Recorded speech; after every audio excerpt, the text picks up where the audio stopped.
किरदार सामने आता है जिसका नाम ट्रेविस होता है। वो एक एंटी वार प्रोटेस्टर है। अगला सीन पब्लिक से शुरू होता है जहाँ पब्लिक स्लोगन्स लगा रही होती है और नो मोर कफन्स और पीस वर्ड के बैनर्स पकड़े हुए होते हैं। ट्रेविस भी इस प्रोसेशन में होता है और एक आदमी से बातें कर रहा होता है। ट्रेविस ने जो साइन बोर्ड पकड़ा रखा होता है उसके ऊपर लिखा होता है ब्रिंग देम होम। इसी दौरान एक लड़की उसी पब्लिक में होती है। उसको एक आदमी पुश करता है जिससे वो नीचे गिर जाती है। ये देखकर ट्रेविस को गुस्सा आ जाता है। वो इस आदमी को पंच मारने लग जाता है कि अचानक से पुलिस आ जाती है और लड़ाई को ख़त्म कर देती है। वो लड़की ट्रेविस से पूछती है क्या तुम ठीक हो। उसके बाद ट्रेविस की इस लड़की से दोस्ती हो जाती है और बातचीत शुरू करता है। वो इसे बताती है कि वो इंडिया जा रही है। ट्रेविस अगले सीन में अपने रूम में न्यूज़पेपर बैठा देख रहा होता है और उनमें से एक एडवर्टाइजमेंट देखता है जिसमें बिहेवियरल एक्सपेरिमेंट के लिए कुछ सब्जेक्ट्स की ज़रूरत होती है और इसका ड्यूरेशन 2 वीक्स होता है और स्टाफ की ज़रूरत होती है, जबकि इसमें पे जो मेंशन की जाती है वो $1000 पर डे है। ट्रेविस इंटरव्यू के लिए जाता है और इसके पास एक आदमी आकर बैठ जाता है जिसका नाम बैरिस होता है। ट्रेविस इस आदमी को देखकर स्मार्ट मैन कहता है और वो स्मार्ट मैन इसको कहता है कि हम स्ट्रेंजर्स हैं। थोड़ी देर में एक प्राइमरी साइंटिस्ट कैंडिडेट के साथ एक मीटिंग अरेंज करता है और कहता है कि जो हम करने जा रहे हैं वो बिहेवियरल एक्सपेरिमेंट है। इसके लिए हमें शॉर्ट सीरीज ऑफ टेस्ट को कंडक्ट करना होगा। इससे पहले वो ये बताना चाहता है कि ये वाली चीज़ें जो हैं वो आपको एक सिक्योर एनवायरनमेंट में प्रोवाइड की जाएंगी और ये एक्चुअल एक्सपेरिमेंट होगा। उसके बाद कुछ सब्जेक्ट्स को सिविल राइट से महरूम रखा जाएगा। उसके बाद वो सबको कहता है चलें टेस्ट लेते हैं। ट्रेविस और इसके साथ दूसरे मेंबर्स के सामने डिफरेंट किस्म के क्वेश्चंस को पोज किया जाता है, जैसे कि ट्रेविस के सामने वायलेंस का वर्ड लिया जाता है और वो नो कहता है। उसके बाद रिलीजन का नाम लिया जाता है तो वो नो कहता है। इस पर साइंटिस्ट कहता है ये तो एक ब्रॉड एरिया है। इसी तरह ट्रेविस और बैरिस से कुछ क्वेश्चंस और भी पूछे जाते हैं और इसके बाद ट्रेविस को एक रूम में बिठा दिया जाता है। वहाँ एक बड़ी सी स्क्रीन होती है जिसपे वायलेंट स्क्रीन सीन्स दिखाए जाते हैं। इसके बाद ट्रेविस कुछ वक्त अपनी दोस्त के साथ गुजारने के बाद नेक्स्ट डे उसी जगह पर दोबारा पहुँच जाता है। वहाँ बैरिस को भी देखता है और बैरिस उसे देखकर कहता है कि मुझे तुम्हें देखकर खुशी हुई है। इन सब में से ज़्यादातर लोग जॉबलेस होते हैं और परेशानी का शिकार होते हैं और वो इस चीज़ को मानते हैं। उनसे प्राइमरी साइंटिस्ट दोबारा कम्युनिकेट करता है। इसके बारे में बताता है कि आने वाले 2 वीक्स में आप सबके लिए तजर्बात हैं। फिर कहता है कि जैसा मैंने आपको पहले बताया है कि मैं आप में से कुछ लोगों के पास सिविल राइट्स ले लूँगा और अगर आप अभी छोड़ना चाहते हैं तो ये आपके पास आखिरी चांस है। फिर पूरा स्टाफ एक दूसरे की तरफ देखता है और हाँ में सर हिलाता है। इसके बाद लीडर गुड कहता है और फिर कहता है कि आपकी सेफ्टी आपकी नंबर 1 प्रायोरिटी होगी और आपकी तरफ से कोई वायलेंस हुआ तो एक्सपेरिमेंट फौरन टर्मिनेट कर दिया जाएगा। फिर लीडर सबका नाम बोलता है और नाम लिए जाने वाला पर्सन खड़ा हो जाता है और एक अलग ग्रुप बन जाता है, जबकि बैठे हुए लोगों को एक अलग लाइन को फॉलो करने का कहा जाता है। इसी तरह वो साइंटिस्ट गुड लक जेंटलमैन कहकर चला जाता है। बैरिस की टीम को इंस्ट्रक्शंस दी जाती हैं क्योंकि बैरिस की टीम गार्ड टीम होती है जबकि ट्रेविस की टीम प्रिजनर्स की होती है। जबकि बैरिस की टीम को ये कहा जाता है कि इन प्रिजनर्स के लिए कुछ 5 क्रूशियल रूल्स हैं। इनमें से इनको रूल्स बताए जाते हैं जैसे कि प्रिजनर्स को सिर्फ डेजिग्नेटेड एरिया में ही रहने की इजाज़त है और फिर बताया जाता है कि उनको 3 वक्त का खाना मिलेगा और खाने के बाद इनको अपनी प्लेट्स को साफ करना होगा। 30 मिनट की इनके पास रिक्रिएशनल टाइमिंग होगी जिसमें वो अपनी रिक्रिएशन कर सकते हैं। इसके अलावा और भी रूल्स बताए जाते हैं। साथ में इस वार्निंग के साथ जिसने रूल्स ये तोड़ दिए तो उसको पनिश किया जाएगा। ये एक्सपेरिमेंट और ये भी बताया जाता है कि एक्सपेरिमेंट किसी इंडिविजुअल से रिलेटेड नहीं है। अगर किसी ने एक ने भी रूल तोड़ा तो ये सब पर लागू होगा और अगर 30 मिनट के अंदर डिसिप्लिनरी एक्शन नहीं लिया गया पूरे स्टाफ में से जो कि ग्रुप मेंबर्स हैं, अगर फेल हो गए तो फौरन रेड लाइट जल जाएगी और एक्सपेरिमेंट को ख़त्म कर दिया जाएगा। फिर साइंटिस्ट कहता है अब मैं तुम्हें 2 वीक्स के बाद मिलूंगा। फिर बैरिस के ग्रुप में से एक मेंबर सबको बताता है कि अपने कपड़े अपने दिए गए नंबर्स के मुताबिक पहन लें और जो भी सेल असाइनमेंट्स दी गई हैं वो इनके सेल के साथ अटैच कर दी जाएंगी। फिर सब अपनी अपनी सेल्स में मूव करते हैं और वहाँ कैमरास भी लगे होते हैं जिसको ट्रेविस देखता है। ट्रेविस के जो पार्टनर होते हैं बेंजी और निक्स होते हैं जो कि इसके प्रिजनर मेट्स होते हैं। इसके बाद अगले सीन में बास्केटबॉल खेलने का टाइम आ जाता है। अब प्रिजनर्स बास्केटबॉल खेल रहे होते हैं कि एक प्रिजनर बास्केटबॉल गार्ड को मार देता है और इसके होंठ पे लगने की वजह से इसके होंठ से खून बहना शुरू हो जाता है। लेकिन गार्ड रूल के तहत कोई रिएक्शन नहीं दिखा सकता और इसे कहता है कि 30 मिनट में डिसिप्लिनरी एक्शन हम ले सकते हैं। वो अपने फेलो से बात करता है लेकिन वो नहीं लेते। फिर गार्ड्स का एक मेंबर इस प्रिजनर से जिसने गार्ड को जख्मी किया होता है आराम से 10 पुशअप्स निकालने का कहता है और सब प्रिजनर को भी यही करने का बोला जाता है। वो इनकी एक सजा होती है और सब 10 पुशअप्स लेते हैं। गार्ड्स के रूम में कैमरास लगे होते हैं जिसमें प्रिजनर की तमाम एक्टिविटीज को देख रहे होते हैं। इसके अलावा सारे प्रिजनर्स को गार्ड्स खाना सर्व करते हैं क्योंकि ये अब सेकंड डे होता है। इसमें एक चीज़ प्रिजनर्स को बहुत एक पसंद नहीं आती, लेकिन रूल के मुताबिक फूड प्लेट्स को साफ करना ज़रूरी होता है।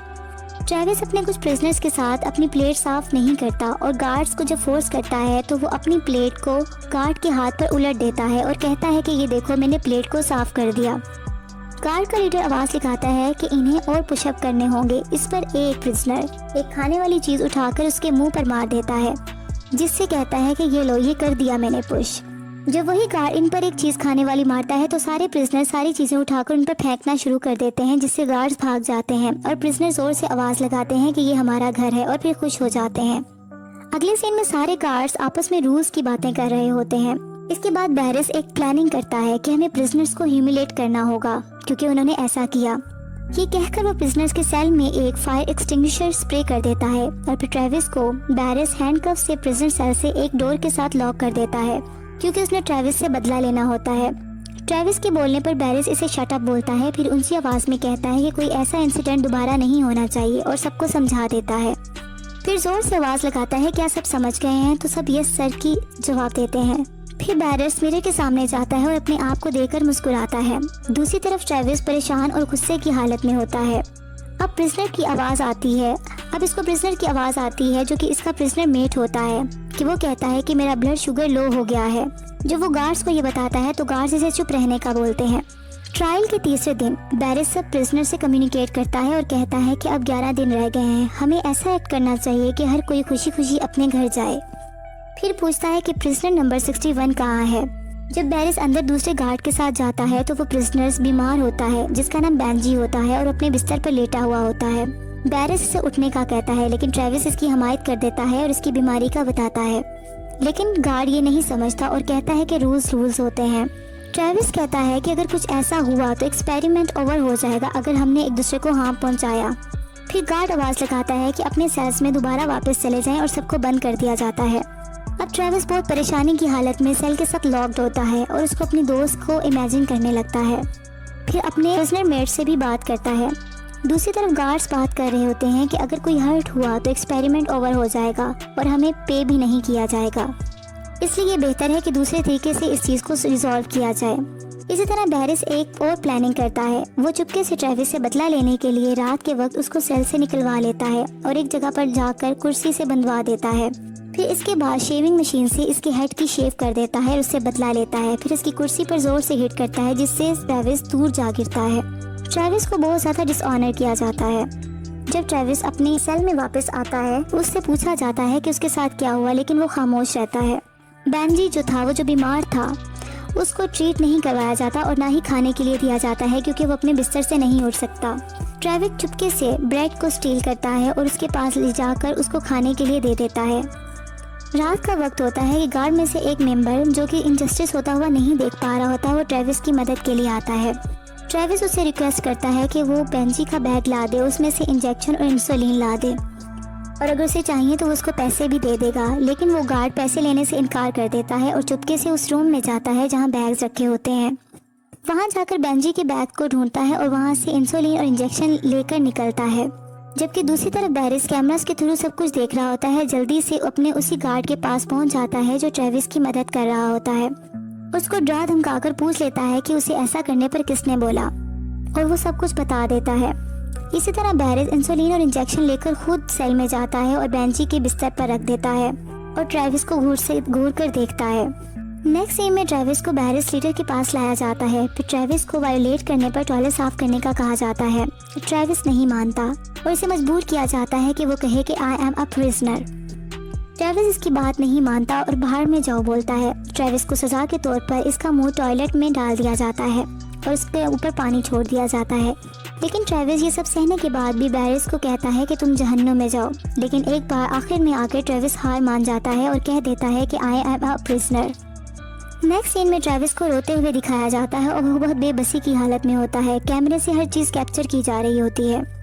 दूसरी तरफ बैरिस रात को इस गार्ड को उठाता है जिसने ट्रेविस की मदद करने की कोशिश की होती है और उसको दूसरे रूम में ले जाकर दूसरे गार्ड से वायलेंस करवाता है। 5वें दिन इसी गार्ड को प्रिजनर के सामने लाया जाता है और इसके मुंह से जब कपड़ा हटाया जाता है तो इसका मुंह खून से भरा होता है और वो जख्मी होता है।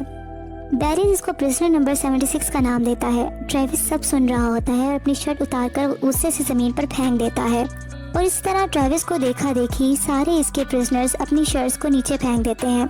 थोड़ी देर बाद ट्रेविस आगे बढ़ता है और कैमरा की तरफ जाता है और नीचे गिर जाता है। बैरिस इसको वायलेट करता है और ब्रूटैलिटी दिखाता है, जबकि बेंजी इसको बर्दाश्त ना करते हुए बैरिस को हिट कर देता है। जैसे ही बैरिस मुड़ता है और बेंजी को जोर से मारता है जिससे बेंजी जमीन पर गिरकर तड़पने लगता है और जख्मी हो जाता है। अब बेंजी जमीन पर गिरा मोशनलेस होता है। ट्रेविस को एक आइसोलेटेड आयरन बॉक्स में बंद कर दिया जाता है और इसके अंदर भी एक कैमरा लगा होता है। अब गार्ड्स बहुत ज्यादा परेशान हो जाते हैं, लेकिन बैरिस अपनी ब्रूटैलिटी दिखाता रहता है और कहता है कि किसी को पता नहीं चलेगा। छठे दिन भी ट्रेविस इस आयरन बॉक्स में कैमरा की तरफ देखकर हंसता रहता है और दूसरों को ये दिखाता रहता है कि उसको कोई कुछ नहीं हुआ और हिम्मत नहीं हारता और आखिरकार अपने ब्रेसलेट की मदद से वो उस आयरन बॉक्स को खोलने में कामयाब हो जाता है और आज़ाद हो जाता है। बाहर निकलकर वो अपने प्रिजनर्स को आज़ाद करवाता है और गार्ड्स पर हमला करने की कोशिश जारी रखते हैं। एक प्रिजनर आकर ट्रेविस को एक आयरन स्टिक पकड़ाता है ताकि वो इससे दूसरे गार्ड्स पर हमला करे। कैमरास को देखकर गार्ड्स घबरा जाते हैं क्योंकि उनको पता चल जाता है कि तमाम प्रिजनर्स आज़ाद हो गए हैं। इनमें से एक गार्ड कहता है कि हमें क्या करना चाहिए, जबकि बैरिस एक नाइफ उठा लेता है और कहता है कि हमें तैयार रहना चाहिए। सारे प्रिजनर वायलेंटली ग्लास डोर को बीट कर रहे होते हैं। इसके बाद दरवाज़ा खुल जाता है। सारे गार्ड्स अपनी जान बचाकर भाग जाते हैं, जबकि बैरिस इनके पीछे पीछे होता है। प्रिजनर्स इनके पीछे पागलों की तरह भाग रहे होते हैं जैसे वो उनकी जान ले लेंगे और गार्ड से शटर ऊपर नहीं होता ताकि वो बाहर निकल सकें। इतनी देर में प्रिजनर्स वहां असॉल्ट कर देते हैं। बैरिस ट्रेविस को नाइफ मारता है जिससे वो हाथ से नाइफ को पकड़ लेता है और बैरिस खौफ से नाइफ को छोड़ देता है। इसके बाद ट्रेविस बैरिस को बहुत बुरे तरीके से मारता है। दूसरे प्रिजनर दूसरे गार्ड्स को मार रहे होते हैं। इतने देर में रेड लाइट जल जाती है जिसका मतलब होता है कि एक्सपेरिमेंट रूल के मुताबिक ओवर हो चुका है। अब बिल्डिंग का दरवाजा खुल जाता है और बाहर का साइड नजर आ जाता है। बहुत दिनों बाद परिंदों की आवाजें सुनाई देती हैं और रोशनी दिखती है। सब जख्मी हालत में आहिस्ता आहिस्ता चलने लगते हैं और जमीन पर परेशानी की हालत में बाहर जाकर बैठ जाते हैं। फिर वही बस आती है जिसने इन्हें यहाँ ड्रॉप किया होता है। सब इसमें बैठ जाते हैं और अपने अपने ड्रेसेस को भी वियर कर लेते हैं। बस में बैठा हुआ बैरिस अपना चेक हाथ में लिए होता है जिसपे $14,000 का होता है, लेकिन बैरिस परेशान होता है। ट्रेविस को देखता है। अब सबको पे कर दिया जाता है क्योंकि वो एक्सपेरिमेंट के पार्टिसिपेंट रहे होते हैं। मीडिया में भी न्यूज़ आ जाती है और जाहिर हो जाती है कि साइकोलॉजिकल टेस्टिंग थी और तमाम बिहेवियरल एक्सपेरिमेंट टेस्टिफाई हो गए हैं। अब ट्रेविस हिंदुस्तान चला जाता है। ट्रेविस एक लेक के नजदीक बैठा एक औरत को देख रहा होता है जो कि पानी से अपने बच्चे का मुंह साफ करती है और थोड़ी देर बाद ट्रेविस की दोस्त पीछे से आ जाती है। सुकून से मुस्कुराता है और दोनों मिल जाते हैं।